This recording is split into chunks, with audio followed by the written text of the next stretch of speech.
Mis queridos amigos y amigas, reciban todos un abrazo fraternal de parte de quien les quiere mucho, Jorge Tapia.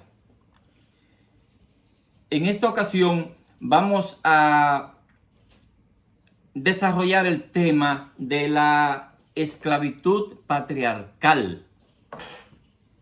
¿Qué fue eso de esclavitud patriarcal? Bueno, se interpreta como que no fue una esclavitud rígida, una esclavitud cruel, sino un sistema en que a los esclavos se les trataba de manera familiar, se les trataba suave. Eso sucedió solamente en la isla de Santo Domingo, porque ya había quebrado la economía de la colonia de Santo Domingo y se crearon las condiciones para que eso sucediera, pero eso debemos explicarlo paso por paso, porque los hechos históricos no suceden de manera espontánea. Siempre hay algo que sucede atrás que crea las condiciones para que esos eventos se hagan realidad.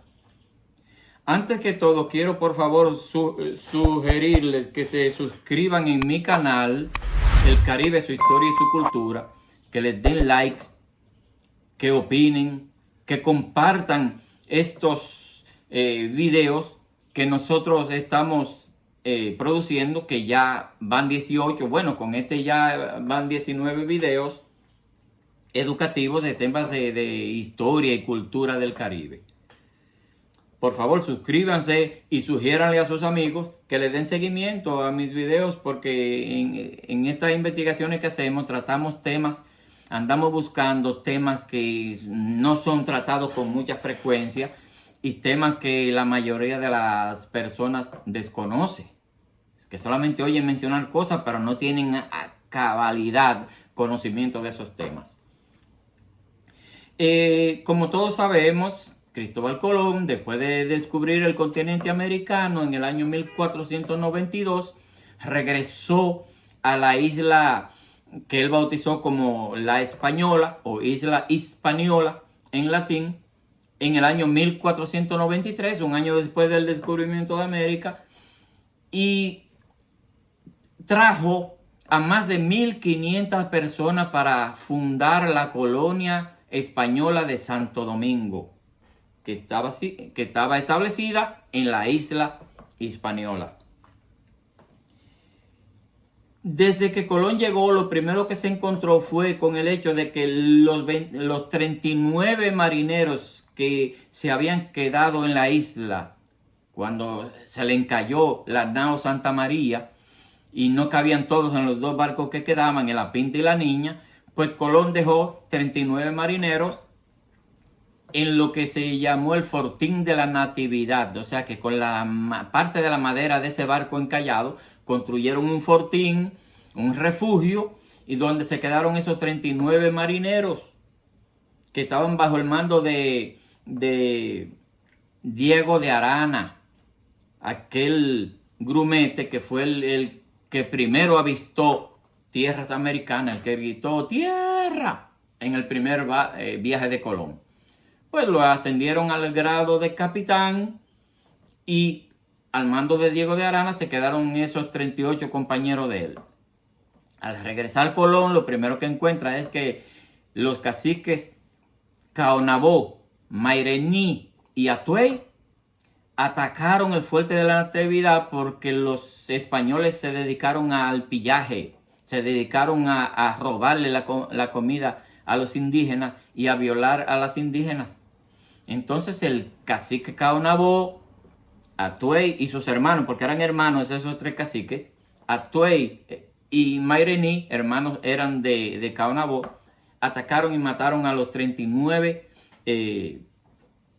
marineros que Colón dejó en el Fortín de la Natividad o la Navidad, que tiene ese nombre. Él le puso ese nombre porque fue el día 25 de diciembre, el día de la Navidad del año 1492, que encalló el barco y quedó inservible. Pues se establece la colonia de Santo Domingo y Colón, cuando está costeando, navegando por la costa, explorando, fue recibido a flechazos en la península de Samaná, porque ahí estaban los ciguayos en esa área, no eran taínos, eran ciguayos, y dándole la vuelta al entrar en la bahía de Samaná, los nativos los atacaron con flechas y lanzas. Por eso Cristóbal Colón le puso a la hoy bahía de Samaná el nombre de Golfo de las Flechas. Ahí, en donde hoy está el pueblo de Las Galeras, en Samaná, en la punta de la península de Samaná, el pueblo de Las Galeras, ahí estaba el pueblo del cacique Mayobanex. Cacique ciguayo, Mayobanex, y cerca de ahí, ya más para abajo, por donde hoy está Nagua, había otro cacique ciguayo llamado Guarionex. Mayobanex y Guarionex pues peleaban juntos en contra de los invasores españoles. Para el año en esa rebelión, ese ataque de los indígenas taínos, que fueron los primeros que mataron a los españoles, tuvo consecuencias porque los españoles le declararon la guerra a los taínos, lo persiguieron, capturaron al cacique Caonabó y lo mandaron para España en un barco que fue atrapado en un huracán y se hundió el barco y murió el cacique Caonabó. Luego murió el cacique Mairení en combate, y cuando el cacique Atoey vio que estaba perdiendo el pleito, que los españoles eran demasiado fuertes porque tenían perros, tenían caballos, tenían pólvora, armas de fuego, se escapó en una canoa junto a algunos guerreros y se fue a la vecina isla de Cuba. Y al llegar a Cuba, lo primero que hizo el cacique Atoey fue alertar a los nativos de Cuba acerca de lo que los crímenes que los españoles estaban cometiendo en Santo Domingo, y les mostró el oro, que era por eso que ellos hasta destripaban a los taínos si pensaban que a los taínos se habían tragado alguna pepita de oro. Y por eso al llegar los españoles a Cuba, años después, ya los taínos los estaban esperando y le hicieron la guerra. Bueno, pues continuando con lo que sucedió en nuestra isla, en esos tiempos no era esclavitud patriarcal, no, era una esclavitud rígida, era una esclavitud cruel, donde esclavizaron a los taínos. Y cuando en el año 1502 el gobernador Nicolás de Obando llega a la isla con la encomienda de que fundara una gran ciudad con construcciones de piedra, grandes construcciones de piedra, los taínos no tenían capacidad para bregar con esos trabajos tan pesados porque ellos no eran comedores de carne. Recuerden que en nuestra isla no abundaban mucho los animales, ellos eran más, se alimentaban de manera frugal, eran comedores de frutas, de víveres, comían carne, ellos comían iguanas, comían pájaros, comían pescado y coteas, pero no en la cantidad como nosotros estamos acostumbrados a ver que se come. Pues, entonces, en ese año 1502 es cuando el gobernador Nicolás de Obando introduce en la colonia de Santo Domingo a los primeros esclavos africanos que llegaron al continente americano. A partir del año 1502 comenzaron a llegar desde el África cientos y cientos y luego miles de esclavos, que los primeros fueron ocupados en las construcciones que hoy vemos en la ciudad colonial, o sea, en esa gran muralla, en la catedral, en la Universidad de Santo Domingo, en el Palacio de Diego Colón. Todo eso fue mano de obra africana, porque ya los taínos, quedaban muy pocos taínos, ya se estaban extinguiendo los taínos. En el año 1518 se produce un alzamiento en la Sierra del Bauruco, un alzamiento del cacique Tamayo, tío del cacique Enriquillo.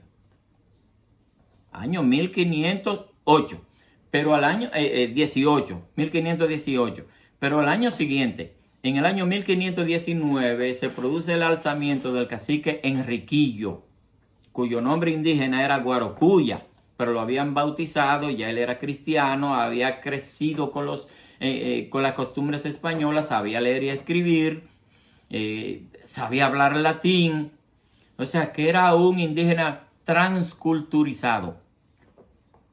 Enriquillo se alzó porque un español,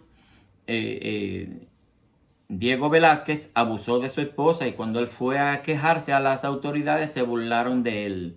Entonces él se insurreccionó en la Sierra de Neiva, porque él estaba en una finca de uno de los conquistadores de Cuba, de Francisco Valenzuela.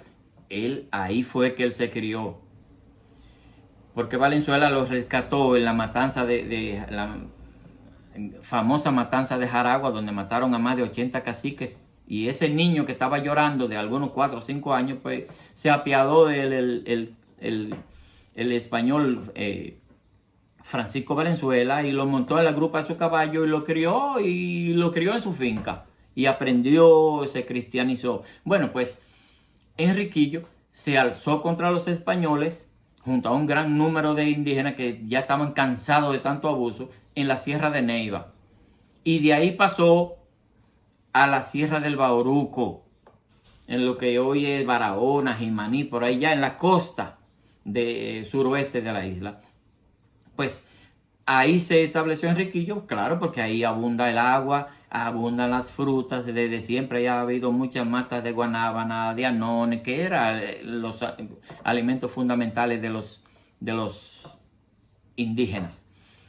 Pues este cacique Enriquillo se insurreccionó y duró hasta el año del 1519 hasta el 1533, hasta que firmó la paz con el capitán Francisco Barrio Nuevo, que fue enviado por el rey de España, y le concedió la libertad, le dio tierra para que vivieran en paz y fundan un pueblo, y lo establecieron primero en Azua, y de ahí entonces lo trasladaron a lo que hoy es Sabana Grande de Boyá, que es donde está enterrado Enriquillo.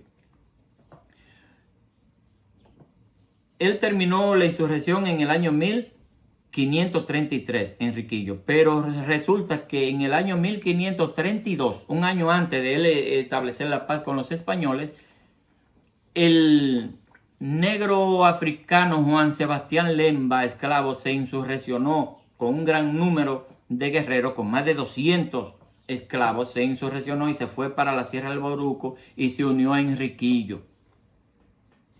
Enriquillo firmó la paz, pero los españoles solamente le ofrecieron facilidades a los indígenas, no a los esclavos africanos. Entonces por eso Juan Sebastián Lemba, que era apellido Lemba Calembo, porque su papá era del grupo étnico Lemba, mientras que su madre era del grupo de los Calembos.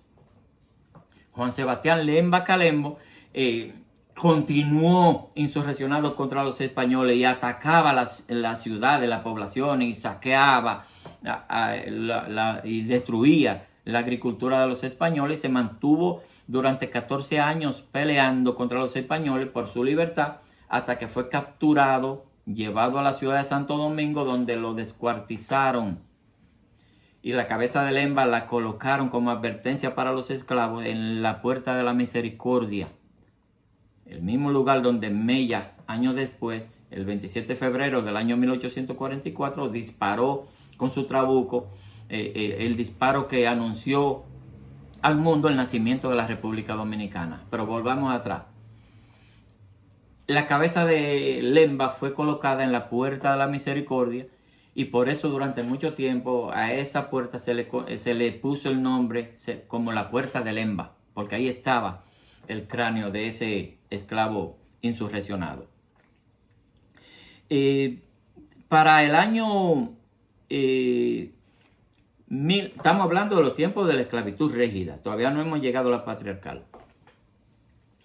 El 25 de diciembre del año 1521 hubo una rebelión de esclavos en el ingenio de Diego Colón, hijo de Cristóbal Colón, que tenía en Nigua, cerca de Jaina, en Nigua, tenía un ingenio y ahí se insurreccionaron los esclavos de Diego Colón, mataron a unos capataces y a algunos españoles y pelearon, pero fueron sofocados.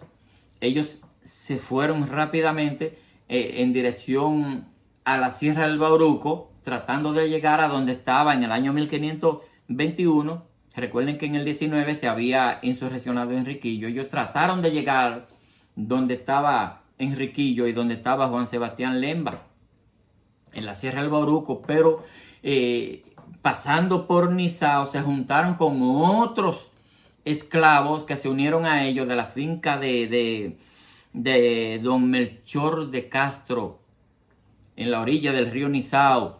Ahí había otro ingenio azucarero que se unieron, esos esclavos se unieron a los que se rebelaron contra las autoridades, contra la gente de Diego Colón, y continuaron, pero en el camino fueron capturados y fueron masacrados. Los líderes fueron descuartizados y sus partes fueron fritas en alquitrán. Eso se le hacía como castigo para que se viera lo que se le hacía a los que se atrevían a insurreccionarse. Para el año 1537 hubo otro alzamiento de esclavos negros, que fue Juan Vaquero, que se duró 14 años también peleando y asolando los pueblos, hasta que fue capturado y eliminado por los españoles. Llega el año 1585, un año trascendental en la historia de la República Dominicana, o sea, de la isla, pero para los dominicanos es trascendental ese año 1585, porque marca un antes y un después. En el año 1585, España, al descubrir mucho oro, como ya hemos dicho en otros videos, mucho oro, plata, esmeraldas en México, Guatemala, Perú y Colombia, abandonaron la isla. Y al tiempo que abandonaron la isla, establecieron una ley de monopolio comercial español. O sea que a las colonias españolas se les prohibía tajantemente establecer comercio con ningún país que no fuera España. Y resulta que España no nos compraba nada, no nos vendía nada, no abastecía a la colonia de Santo Domingo, pero le prohibía que le vendieran o le compraran a los franceses, ingleses y holandeses. Y por eso entonces se vieron obligados los colonos de la isla, o sea, los españoles y los criollos, se vieron obligados a establecer comercio de contrabando con los países enemigos de España.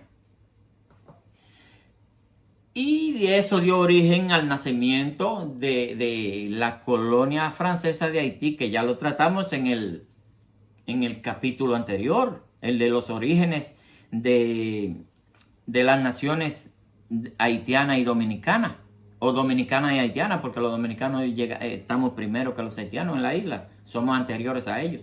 Estamos 200 años antes que los haitianos poblando la isla, los dominicanos. Pues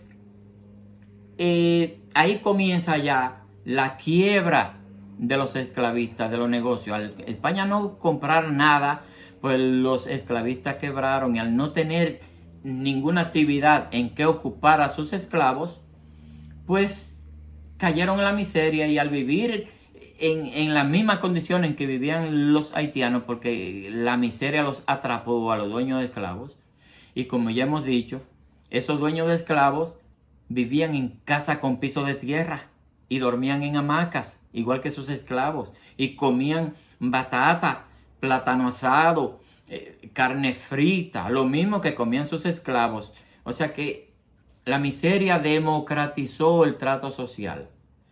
Y el esclavista, al ser tan pobre como sus esclavos, pues ya se le quitó la compañería, y comenzaron los esclavistas a tratar con mano suave a sus esclavos, porque no había en qué ocuparlos, sino ponerlo a que le arriaran las vacas y la cambiaran de este potrero para aquel potrero, a criar puerco, pero no a latigazo, porque no era necesario, no había necesidad de maltratar a los esclavos. Y ahí es cuando se inicia lo que se conoce como la esclavitud patriarcal, que es cuando los dueños de esclavos comienzan a bautizarle los hijos a los esclavos. Cuando los dueños de esclavos le permiten a sus esclavos que usen sus apellidos, los apellidos de los dueños. Y cuando los dueños de esclavos comienzan ya a tener hijos con las esclavas. Y es por eso que comienza en la isla de Santo Domingo, primeramente, ese cruce racial de negros y blancos, y da origen a esto, a los mulatos, que somos los negros de piel clara.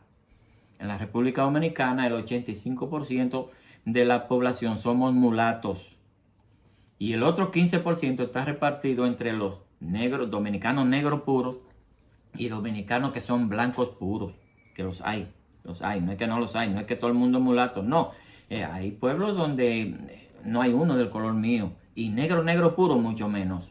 Yo he ido a pueblos de Baní, a pueblos de Azua, como también en Constanza, Jarabacoa, San Francisco de Macorís, Valverde Mao. Hay personas que Santiago, que uno lo ve y uno cree que son españoles. No lo ve y cree que son europeos, porque son blancos puros. Pero no son en tanta cantidad como los mulatos.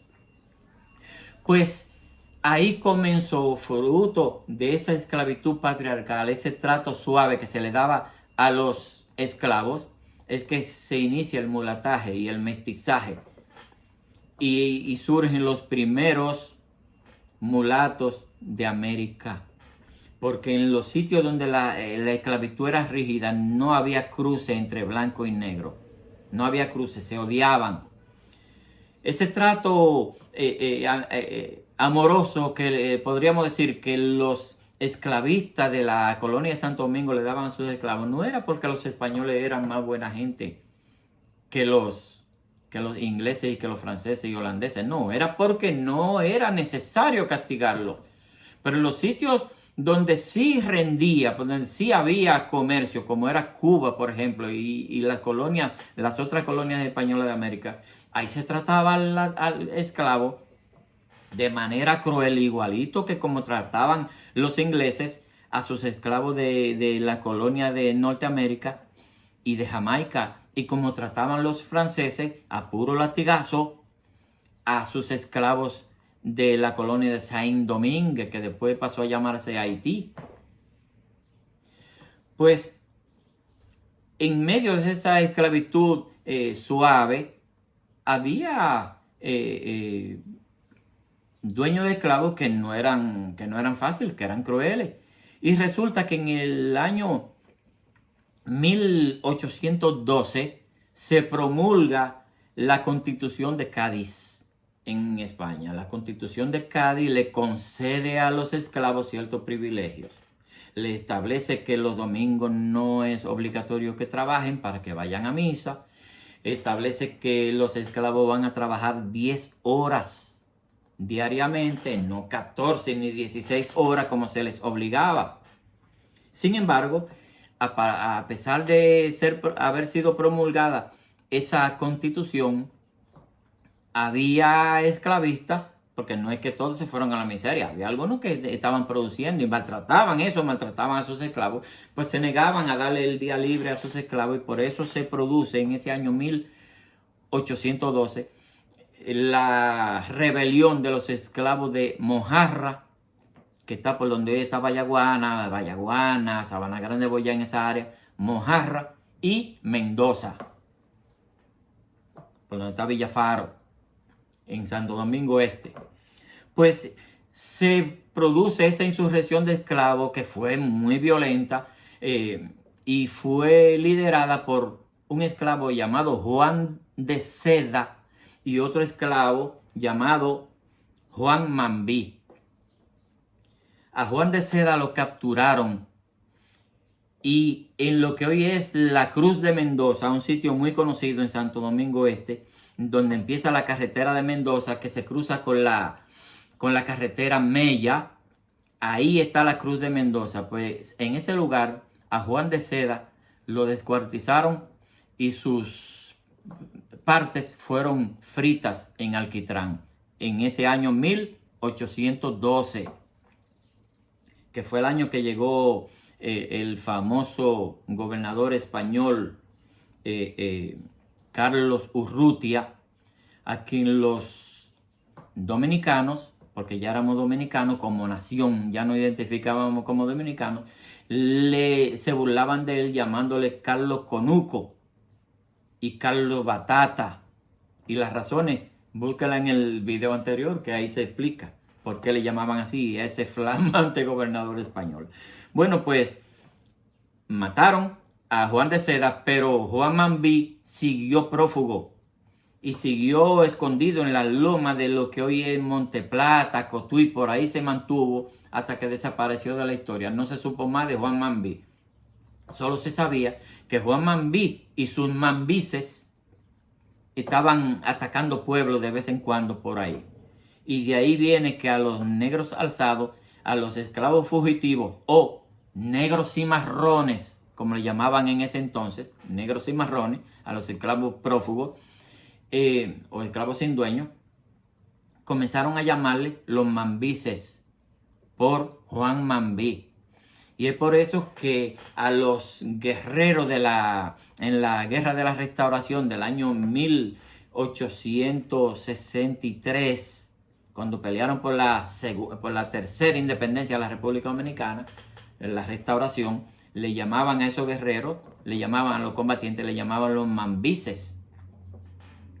Y luego pasa a Cuba, cuando después de lograr nuestra independencia, pasa a Cuba, que se fueron muchos guerreros, se fueron a pelear para Cuba junto con Máximo Gómez, con Marco del Rosario, con el general Enrique Loynaz del Castillo. Se fueron a pelear a Cuba y llevaron la palabra Mambí, sinónimo de insurrectos, de guerreros, la llevaron a Cuba y en Cuba se le conoció como los mambises, a los que pelearon por la libertad de Cuba. En la rebelión de Mojarra y Mendoza, los negros que se alzaron estaban contando con la ayuda de los batallones de los morenos, porque en nuestro país había dos batallones que le llamaban Batallón Pardo o Batallón de los Morenos, que estaban compuestos por mulatos y negros, soldados que eran negros y mulatos, que no los juntaban, por cuestiones de racismo, no los juntaban con los soldados blancos. Los líderes de esos batallones, que luego pasaron a llamarse Regimiento 31 y Regimiento 32, los líderes del Regimiento 31 era un ex esclavo llamado Santiago Basora, y el Regimiento 32 era liderado por Pablo Alí, un Alí sin X al final, un ex esclavo que luego fue convertido en soldado y se enfrentó a los franceses.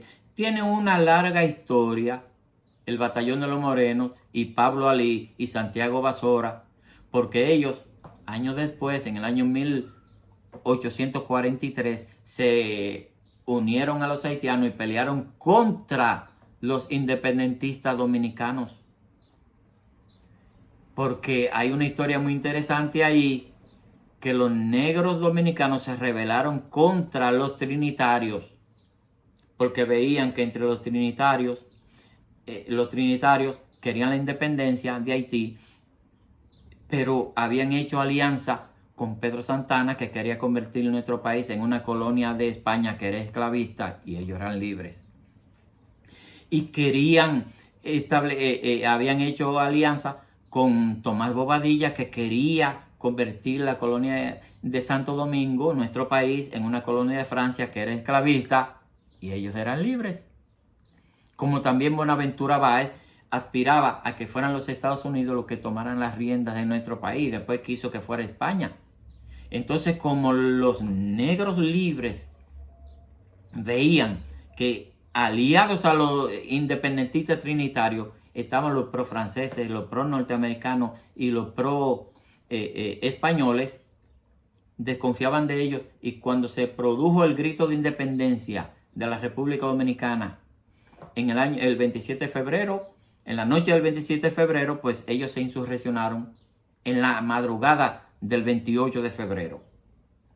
Y hubo que hablar con ellos para lograr su adhesión. Pero esa es la historia que viene en el próximo capítulo. La semana que viene vamos a hablarles acerca de la insurrección de los negros dominicanos en contra de los independentistas dominicanos. No se olviden de suscribirse, de darle like, denle seguimiento a estas publicaciones mías. Suscríbanse, opinen de manera respetuosa. Si no están de acuerdo con algo, díganmelo y comenzamos a unificar criterios. Buscamos las fuentes de donde yo obtuve esto y ustedes me muestran las fuentes de donde ustedes obtuvieron la información que contradice lo que yo dije, y unificamos criterios, porque para eso es que estamos acá, para establecer un debate amistoso y unificar criterios. Ya lo he dicho 3 veces, lo de unificar criterios. Bueno, pues nos vemos la semana que viene en el próximo capítulo, donde vamos a hablar acerca del alzamiento, de la rebelión de los negros dominicanos en contra de los independentistas dominicanos. Que Dios les bendiga. Pásenla bien.